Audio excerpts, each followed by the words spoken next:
Assalamualaikum warahmatullahi wabarakatuh.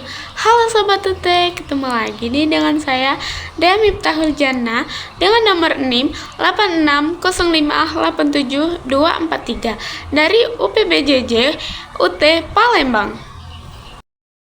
Nah, kali ini kita akan membahas hubungan timbal balik antara filsafat ilmu dan pendidikan.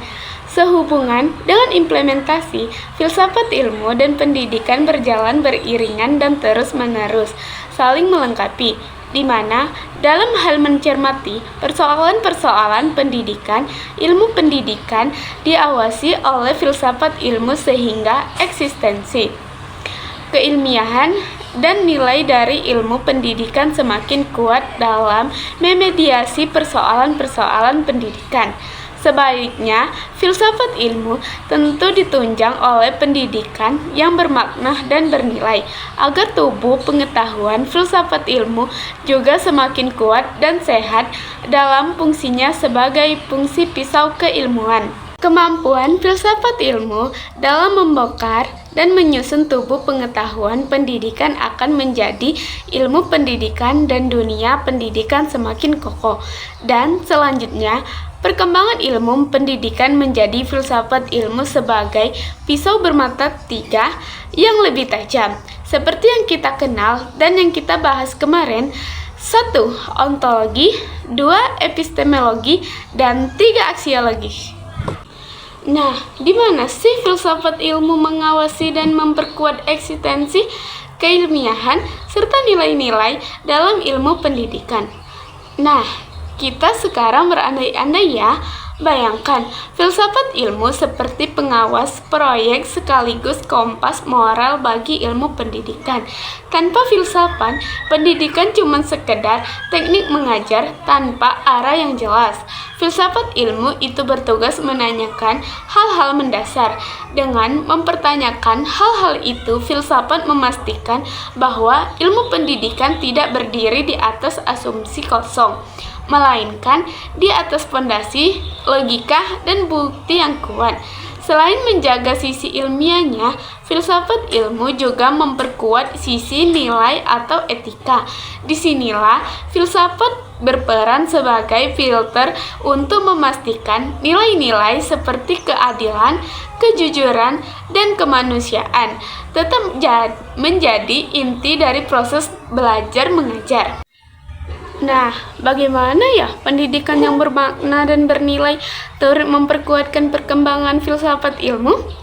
Hubungan keduanya ini sebenarnya seperti arus balik yang saling menguatkan. Ketika pendidikan dilakukan secara bermakna, nah, siswa tidak hanya menghafal, tapi benar-benar memahami logika di balik sebuah ilmu. Pendidikan yang menekankan nilai-nilai seperti kejujuran, intelektual, dan rasa ingin tahu yang tinggi akan mendorong orang yang terus mempertanyakan teori lama dan mencari kebenaran baru. Dan kenapa juga ya filsafat dapat disebut sebagai pisau analisis? Mari kita jawab. Filsafat ilmu disebut sebagai pisau analisis karena ia memiliki 3 mata pisau tajam, seperti tugas yang kemarin. Yang pertama, ontologi, epistemologi, dan yang ketiga, aksiologi, yang membedakan masalah pendidikan secara mendalam.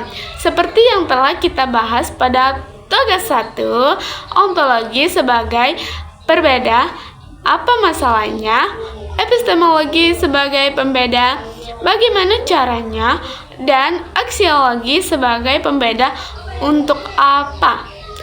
Nah, dengan menggunakan ketiga mata pisau ini, persoalan pendidikan yang tadinya terlihat rumit dan tertutup bisa membuka lebar, sehingga kita bisa melihat akar masalahnya dengan sangat jelas. Nah, di sini saya akan menjelaskan contoh konteks penerapan filsafat ilmu. Contohnya, penentuan mata pelajaran wajib di sekolah. Mengapa siswa harus belajar matematika sekaligus seni? Karena secara ontologis, manusia itu perlu memiliki keseimbangan antara logika dan rasa untuk memahami realitas secara utuh. Nah, kesimpulan materi singkatnya, filsafat ilmu dalam pendidikan itu ibarat kompas supaya proses belajar mengajar tidak asal jalan. Secara harian ini terlihat saat kita tidak cuma menghafal teori, tapi juga paham apa gunanya materi itu buat hidup.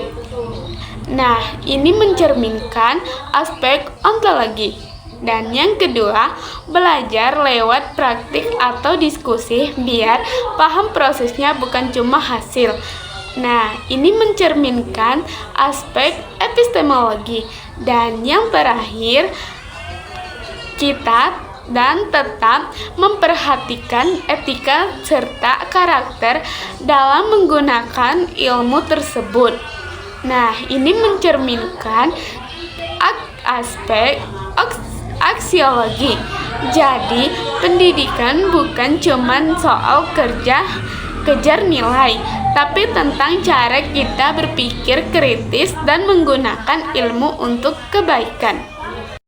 Sekian video dari saya. Jika ada kurangnya, saya mohon maaf. Saya akhiri. Wassalamualaikum warahmatullahi wabarakatuh.